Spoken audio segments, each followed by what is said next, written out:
So yesterday morning, I made $55 in 33 minutes on Instacart. And I know I've talked about it before, but it just really highlights how these gig apps should work. There's not just one way to do it, but I think the idea that you can sign up for a gig app and go out and make a full-time income doesn't make sense. You used to be able to do that year, 2, 3 years ago. But I think the biggest issue for people that struggle with these gig apps, and I'm not saying these gig apps are perfect, but I think the biggest issue is mindset and how you make the gig apps work for you. I'm talking, Lyft, Instacart, Uber, DoorDash. I can consistently make anywhere from $3,000 to $6,000 a month, depending on how many hours a week I want to do this stuff. Usually, mainly in the evening. Sometimes I'll go out on the weekends. Um, but I don't think it's fair to the gig apps, and I don't think it's fair to you to get upset with DoorDash or get upset with Instacart. I'm not saying they're perfect, but you might want to just sign up for DoorDash and then go turn on DoorDash and drive as long as you want and make $300. Now, you might want to do that, but DoorDash probably doesn't work like that in your area. It's different in every area. The trick with gig apps is you have to find some apps that work well for you in your area. And the reality is, when I say I made $55 with Instacart in 35 minutes, Instacart did not pay me $55.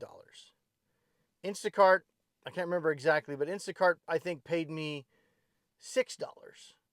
And the customer paid me $49. Right? I just dropped my daughter off at football practice. She plays flag football. I was watching. It was about 9:15 Saturday morning. Practice was for an hour. About 9:15, I had my apps on, as I usually do. Even if I'm not working, I like to turn the apps on and just to kind of see what's coming in, which is one reason why my acceptance rate on all of my apps is really low. And it does not affect me. I still earn $40 an hour with, abysmal acceptance rates. But I had an offer come in on Instacart, $55. I clicked it, looked at it real quick. It was for a Safeway shop that was 1.2 miles from the park, and a Safeway I'm very familiar with. And then the delivery was 1.5 miles from there, and I believe it was 14 items. So I just grabbed it, and I was like, all right, my daughter's going to be playing football here for 45 minutes. I can get this shop done, get it delivered, and get back here before she's done. And that's what I did. Went and did it real quick, knocked it out, coming back, and I was just in my head going, it wasn't even on my radar to go do anything. I was just going to be sitting at my daughter's, football practice. And yet I just stumbled onto $55. And that opportunity would not be there if it wasn't for, in this case, Instacart. Now, at the same time, I can look at the Instacart app during the day and I can select bad offer after bad offer after bad offer after bad offer. And I can work Instacart for 8 hours. I never have, but I could. I could work Instacart for 8 hours and just essentially take the orders that are coming in. And, even if I try to cherry pick a little bit, if I'm just sitting in a parking lot only taking Instacart, I'm going to not want to sit in a parking lot for 3 hours with nothing. I'm going to tend to grab whatever the offers are. And then the worse those offers are, the more upset I'm going to get at Instacart. So I understand that aspect of it. But you have to realize that if you have 4, 5, 6 apps all on, all giving you offers, you can reject 95% of the offers that are coming in. They're not going to be good because, again, none of these apps pay you what you feel I guarantee you. These apps would not be able to exist if tipping was not involved. if there was no tips, nobody would drive for the little money that Instacart and DoorDash pay. I mean, we're talking some of these orders, they'll pay $0. You know, you ever take a DoorDash order and they stack it and then you look at it after and you realize they didn't increase the base pay for the stacked order? They gave you an extra order, but still the base pay was $2, right? And you're just like, wait a minute. Base pay should have been at least $4 on that. I had 2 orders. They'll sneak those in all the time. So these companies want to pay you as little as possible. So all of your profit, all of it, comes from tips. So here's the trick. You have to be in an area that meets a couple of criteria, right? Usually it's going to have to be an upper middle class or an affluent area. You know, you're not going to have, if you're in an area that doesn't have, you know, a lot of money per capita, you're probably never going to see an Instacart order with a $50 tip on it. You know, you might once in a while, but you're not going to be seeing that. And then if you do see that, that order is going to be snatched up because it's so rare, you're not going to get it. And a lot of people mistakenly think, I live in a big city, there's a couple million people here, and it sucks. All I get is crappy offers, and I don't make a lot of money. So it's not just about being in a city with a high population, because a large city with a high population also tends to have a lot of gig workers in that city, right? So ideally, you need to find a location that has a decent sized population, that is upper middle class, maybe affluent, where you have the chance at getting better tips. But then also be in an area that is not going to also have a lot of other gig workers competing for those offers, right? That same day I got that $55 offer, I missed a $93 offer and a $110 offer. I didn't even have time to see what the details were. I assumed they were good, and this is on Instacart, because the offers were snatched up before I could even push the button. And I don't sit around with my Instacart app open, so that's a disadvantage versus somebody that's, just sitting on Instacart and refreshing. I don't have time to do that. So, only time I see an Instacart offer is when it gives me the notification. I'll push the notification, it opens up the app, and then it takes a second, and then it'll pop up. So anybody that is already got the app open is going to probably be able to beat me to it. So I just saw the notification, 105 or whatever it was, and by the time I pushed it, the app opened up and said, batch no longer available. So it was probably a good offer. Now, that was just in one day. And those were just the 3 I saw, and I happened to get one of them. But, you look at all of this stuff that goes on, and, one thing I don't want you guys to forget about when you're getting mad at these apps is you wouldn't even have these opportunities if these apps didn't exist. So and I'm not saying these apps are charitable or anything. They're there to make money. Don't get me wrong, and they'll replace you as soon as they can. But the apps do provide an opportunity. How you work the opportunity is entirely up to you. It's about you, the area you live in, and your strategy. Now, you might very well not be anywhere near an area where you can make $30 or $40 an hour. That just might be your reality of where you live, right? And where you're at and the areas that you're close to.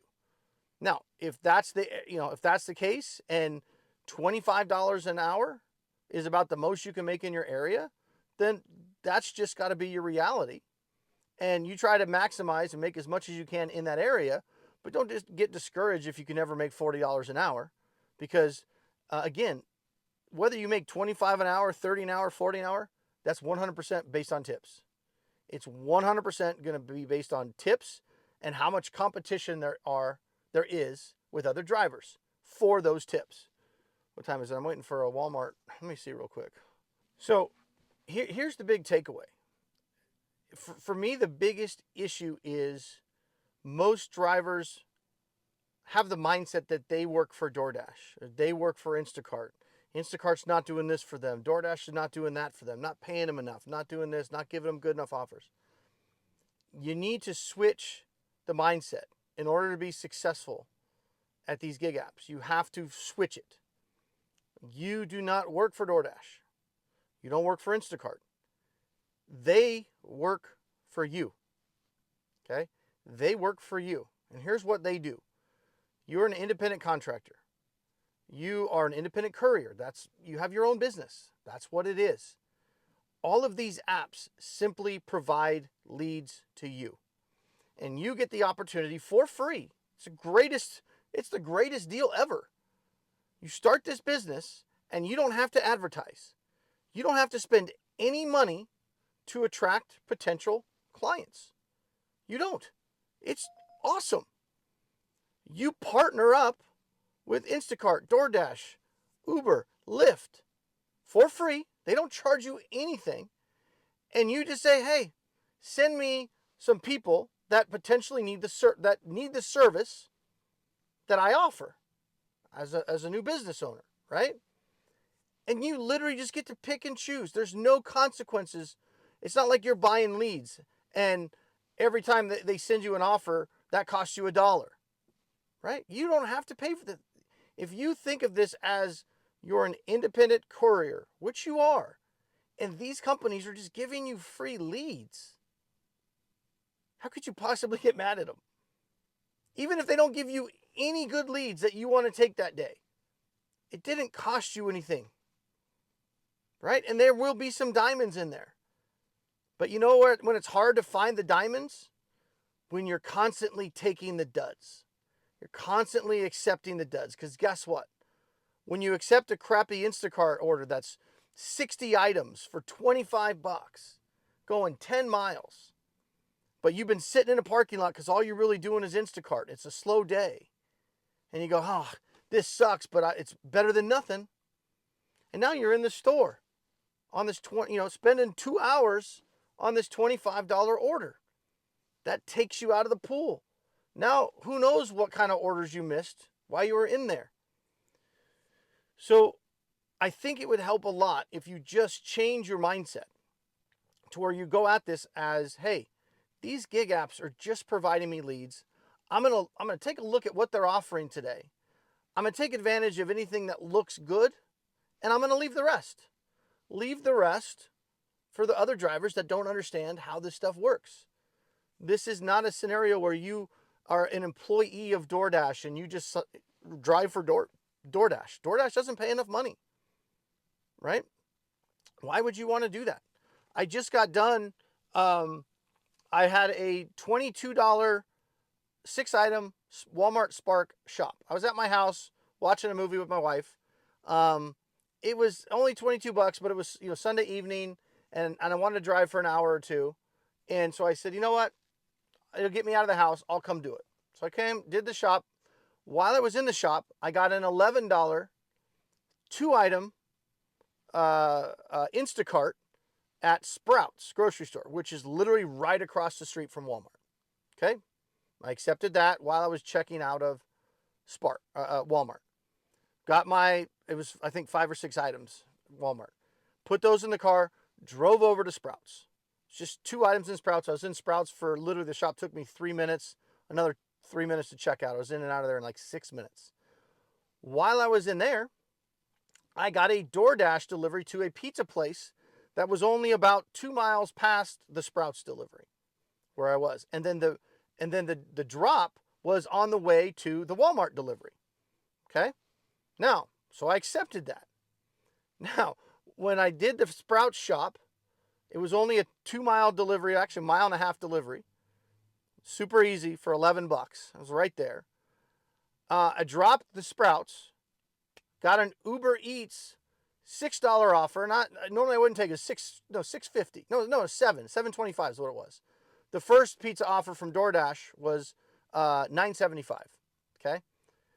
The Uber Eats was to the same pizza place for another $7.25. And the drop happened to be only 1.5 miles from the other drop.